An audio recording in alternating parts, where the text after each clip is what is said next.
Ambulance. ওটা ambulance না, ambulance. Ambulance. যদি তোমরা উইলির মতো সঠিক প্রনাউন্স করতে চাও তাহলে ডাউনলোড করো কুকু টিভি কিডস অ্যাপ। और एवरीडे कुछ नया सीखो। কুকু টিভি।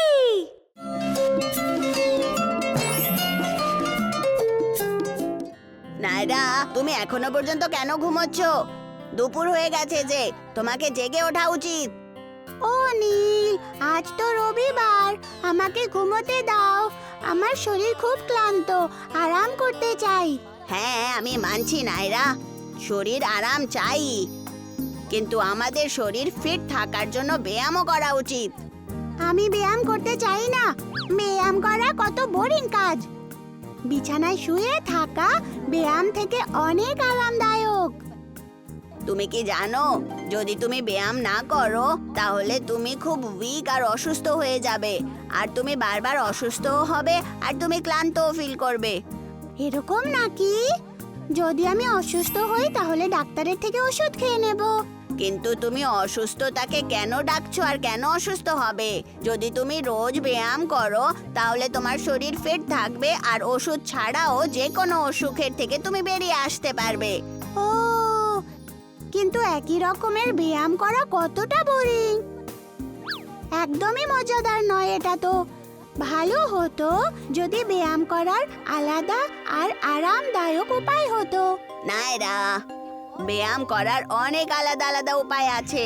যে কোনো জিনিস যে আপনার শরীরকে হাঁটাচলা করতে সাহায্য করে সেটাই একটা ব্যায়াম। তাহলে কি ডান্সিংও একটা ব্যায়াম? যদি এরকম হয় তাহলে আমি রোজ ব্যায়াম করতে পারি। ডান্স করা তো আমার খুব পছন্দের, এটা আমার শখ।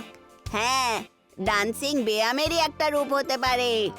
এটা ছাড়া যোগা আমাদের শরীর আর মস্তিষ্ককে ফিট আর ঠিক রাখতে সবচেয়ে শক্তিশালী আর সহায়ক। যোগার অনেক লাভ থাকে।